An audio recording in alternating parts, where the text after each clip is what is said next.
Hello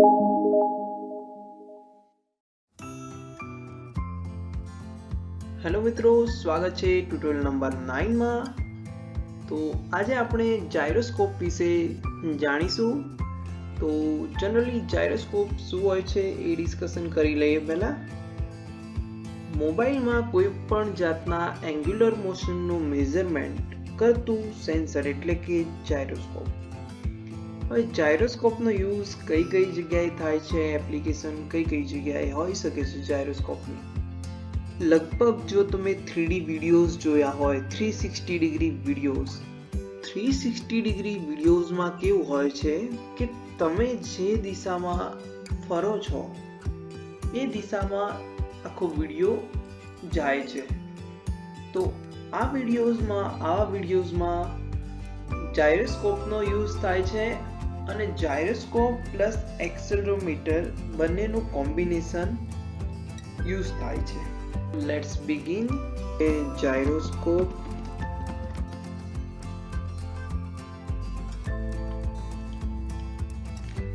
તો આપણે label create કરી દઈએ। Label 1, label 2, label 3, label 4, 5 and 6। Label x axis 0,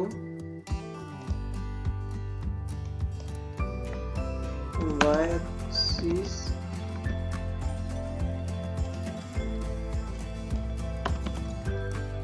0, z axis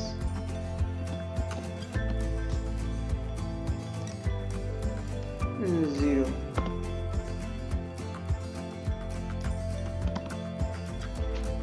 તો ઉપર છે એક્સિસ માટે છે અને નીચે છે 0, જેટલા પણ 0 છે એને વેલ્યુ સાથે રિપ્લેસ કરવાનું છે।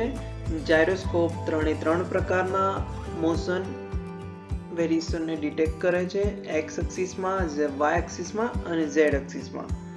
સો બ્લોક્સ જોઈએ। એક વસ્તુ એડ કરવાની બાકી છે, સેન્સર્સમાં જાયરોસ્કોપ બ્લોક છે લેબલ 1 એવું જ રહેશે।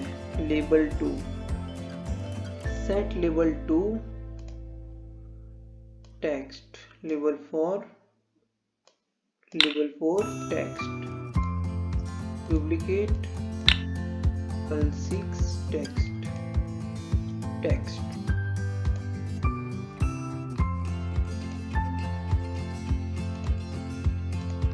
હવે જાયરોસ્કોપ